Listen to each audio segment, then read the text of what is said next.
மொழியை பற்றி நமக்கு சில சமயம் அக்கறை இல்லை.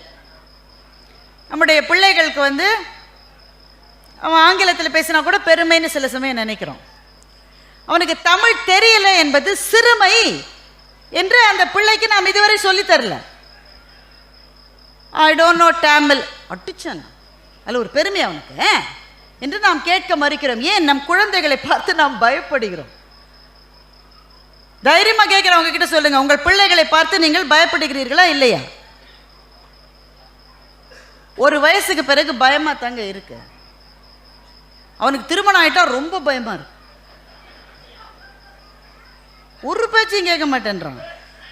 பார்த்து பார்த்து தான் சொல்ல வேண்டியிருக்கு. சூதானமா சொல்ல வேண்டியிருக்கு அவன்கிட்ட.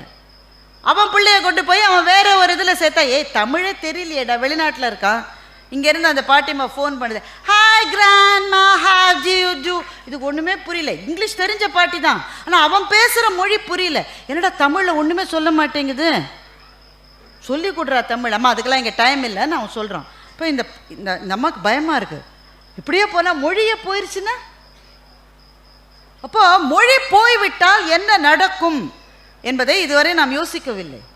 ஏனென்றால் மொழிதான் ஒரு கலாச்சாரத்தினுடைய ஆணிவேர் நண்பர்களே.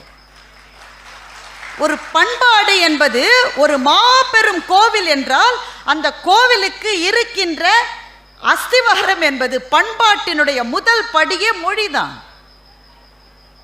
இப்போ மொழியை பிடித்து கொண்டால்தான் கலாச்சாரத்தினுடைய வேறையே பிடிக்க முடியும். சரி, மொழி இல்லைன்னா என்ன ஆகும்? முத்துலிங்கம் அருமையாக ஒரு கதை எழுதியிருக்கிறார், சுவற்றுடன் பேசியவன் என்று ஒரு கதை. நீங்கள் அந்த கதையை படிங்க. நிச்சயமாக இந்த இதில் முத்துலிங்கத்தினுடைய புத்தகம் எங்கே இருக்கோ நீங்கள் போய் இந்த கதையை நீங்கள் பாருங்கள்.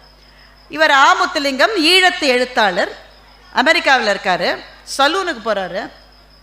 இவருக்கு அன்றைக்கு சவரம் செய்து விட்ட ஒருவர் பார்ப்பதற்கு அரேபியர் மாதிரி இருக்கார். இவர் உடனே கேட்குறாரு, நீங்கள் அரபு மொழி பேசுவீங்களா? இல்லைங்க, நான் அரபு மொழி பேச மாட்டேன்.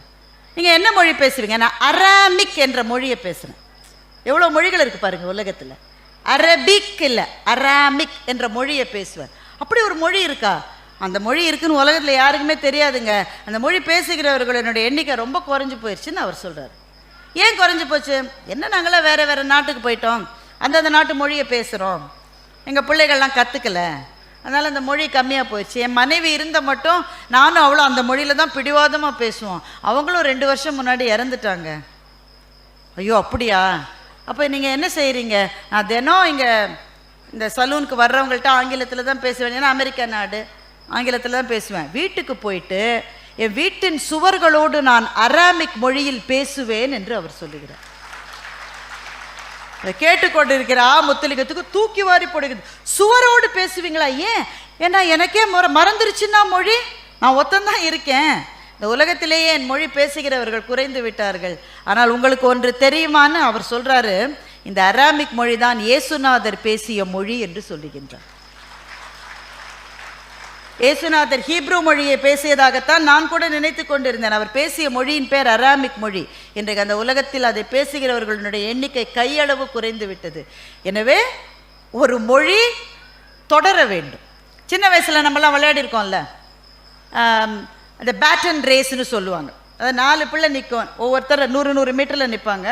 அந்த குச்சியை எடுத்துகிட்டு ஓடணும். நம்ம ஓடின பிறகு அந்த இதில் இருக்கிற பிள்ளைகிட்ட கொடுத்துட்டு நம்ம நின்றுடணும். அந்த பிள்ளை ஓடும். இப்படியே 4 பேர் ஓடுவாங்க.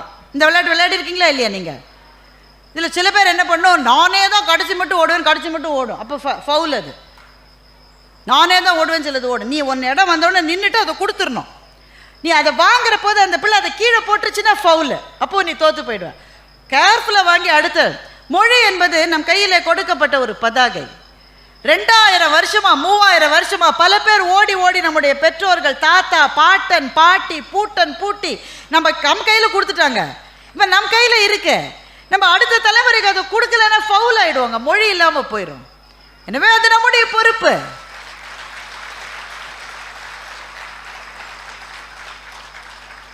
இந்த மொழி இருக்கிறது, இதற்கான ஒரு அறம் இருக்கிறது. இந்த மண்ணிலே எப்படிப்பட்ட ஒரு வாழ்க்கை இருக்கிறது என்பதை கதைகளிடமிருந்து தான் நாம் கற்றுக்கொள்ள வேண்டும். எங்கிருந்து ஆரம்பிப்பது? எங்கிருந்து வேண்டுமானாலும் ஆரம்பியுங்கள்.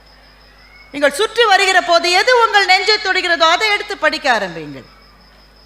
ஊக்க பேச்சாளர்கள், ஊக்க எழுத்தாளர்கள் எழுதுகிறார்கள், வாழ்க்கை வரலாறுகள் இருக்கின்றன.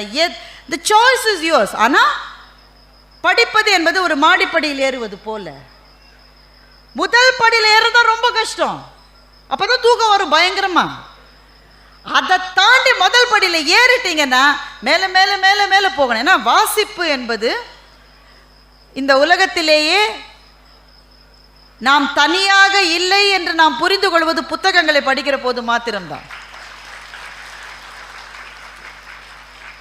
எல்லாரும் தனியா இருக்கோம்ல, அந்த எண்ணம் நமக்கு வரலன்னு ஒத்தராவது சொல்ல முடியுமா?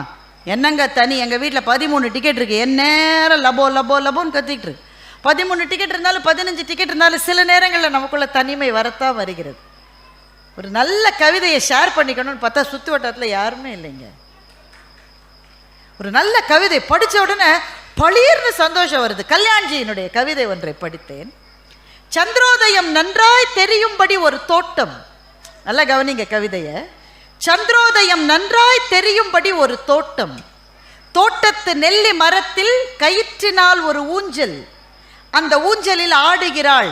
யார் ஆடுறான்னு அவர் சொல்ல, அந்த ஊஞ்சலில் ஆடுகிறாள். கருக்கலுக்கு பிறகு சமஞ்ச பிள்ளைக்கு வெளியில என்னடி வேலை என்ற அம்மாவின் குரல் கேட்டு உள்ளே ஓடுகின்றாள். கங்குல் மங்குகின்றது, ஊஞ்சல் இன்னும் ஆடிக்கொண்டிருக்கிறது என்று கல்யாண்ஜி கவிதையை எழுதுகிறார். இது ஒரு சினிமா மாதிரி, இது ஒரு கவிதை இல்லை, இது ஒரு சினிமா. அந்த பெண் யார்?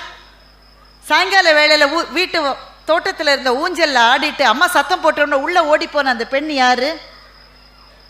இன்னும் 10 வருஷம் கழிச்சு அவள் இப்படி வந்து ஊஞ்சல்ல உட்காந்து ஆடுவாளா? நம்மளாம் நம்ம அம்மா வீட்டில் இந்த ஊஞ்சல்ல ஆடி இருக்கோம் தானே. 10 வருஷம் கழிச்சு ஊஞ்சல்ல உட்காந்து ஆட முடியும்? ஆடினா பக்கத்து வீட்டில் நல்லா தான் இருந்துச்சு, நல்லா தான் இருந்துச்சு, இப்போ தான் கொஞ்ச நாளத்தான் சரியில்லை. அப்போ வயது என்பது நமக்கு ஒரு திரை மாதிரி, நம்மளுடைய சந்தோஷங்களுக்கு பக்கத்திலே. இப்போ இந்த கவிதையை படித்த உடனே ஒருத்தருக்கு மனசு துள்ளுகிறது. யார்ட்டையா சொல்லணும், யார்ட்டையா சொல்லணும். அந்த நேரம் யாருமே இல்லை. பையன்கிட்ட சொன்னா வாட் டஸ் இட் மீன், ஒன்ட்ட போய் சொன்னேன்டா, என் புத்தியை வடிவல் சொல்வார்ல, திருப்பாலியே அடிச்சுக்கணும். அப்போ சில சமயம் ஒத்த ரசனை உள்ளவர்களுக்காக மனசு ஏங்குகிறது. இன்னொரு கவிதை சொல்றேன் பாருங்க. மருந்து கடைக்கு மகளுடன் போனேன் அப்படின்னு, நம்ம சின்ன பிள்ளை தூக்கி வச்சுட்டு போறாருன்னு வச்சுக்கிங்களேன். மருந்து கடைக்கு மகளுடன் போனேன். வழக்கம் போல அம்மாவுக்கு டயபெட்டிஸ் மாத்திரை, அப்பாவுக்கு இரத்த கொதிப்பு மருந்து, பாட்டிக்கு தலைவலி மருந்து, எறும்பு மருந்து என்று சொன்னேன். கவிதை புரியுது தானே? ஒருத்தர் ஒரு கணவர் தன்னுடைய குழந்தையை தூக்கிட்டு மருந்து கடைக்கு போறாரு. மருந்து கடைக்காரர்கிட்ட வழக்கம் போல இவங்களுக்கு டயபெட்டிஸ் மாத்திரை, அவங்களுக்கு ப்ரெஷர் மாத்திரை, தலைவலி மாத்திரை, எறும்பு மருந்து என்று சொன்னேன். எறும்பு மருந்துன்னா என்ன நம்ம எல்லாருக்கும் தெரியும் தானே, குழந்தைக்கு தெரியாது தானே. குழந்தை கேட்டதான், அப்பா நம்ம வீட்டில் இருக்கிற எறும்புக்கு உடம்பு சரியில்லையாப்பா என்று குழந்தை கேட்டது. அந்த மருந்தே எறும்பு கொல்றதுக்கான மருந்து. ஆனால் குழந்தைகளினுடைய உலகம் எவ்வளவு அழகானது என்றால், அது நினைக்கிறது வீட்டில் இருக்கிற எறும்புக்கு ஏதோ உடம்பு சரியில்லைன்னு அப்பா மருந்து வாங்குகிறார் என்று. நானும் மருந்தை கேட்கவில்லை, கடைக்காரரும் மருந்தை கொடுக்கவில்லை என்று சொல்லி கவிதையை முடிக்கிறார் அந்த கவிஞர். அப்ப ஏன் நமக்கு புத்தகங்கள் தேவை என்றால், நம்முடைய அன்றாட வாழ்க்கை என்பது நம்மை ஒவ்வொரு நாளும் உந்தி தள்ளுகிறது. மோர் பிரஷர், மோர் பிரஷர், மோர் பிரஷர். இன்னும் ஓடு, இன்னும் ஜெய், இன்னும் பணம் சம்பாதி, அவன் கார் வாங்கிட்டான், இவன் ஸ்கூட்டர் வாங்கிட்டான், ஓடு ஓடு ஓடு என்று வாழ்க்கை நம்மை துரத்தி கொண்டே இருக்கிறது. அதிகார போட்டிகள் பெருகி கொண்டே இருக்கின்றன. அப்போது ஒரு இடத்திலே உட்கார்ந்து மனம் கனிய வேண்டும் என்றால், இந்த மண்ணை, இந்த மண்ணின் மொழியை, இந்த மொழி சொன்ன அறத்தை, அந்த அறம் சொன்ன மகத்தான விஷயங்களை நம் மனத்துக்குள் இறக்கி கொள்ள வேண்டும் என்றால் புத்தகம் ஒன்றை தவிர நமக்கு வழி இல்லை. ஏன் அது செல்போன்லயே கிடைக்காதுன்னா கிடைக்கும், கூடவே 4 சஜஷன் வரும். இந்த நடிகை இப்படி செய்து விட்டாராமே, உடனே மனசு அங்க போயிடும். அந்த அவங்களும் ஒரு பொண்ணு தானையா அப்படின்னு மனசு நினைக்காது. எனவே கீழ்மைகளின் பக்கம் நம்மை உந்தி தள்ளுவது நம்மை சுற்றி இருக்கிற ஊடகங்களும் சாதனங்களும். ஆனால் மேன்மைகளின் பக்கத்தில் நம்மை தள்ளுவது புத்தகங்கள் மாத்திரம்தான்.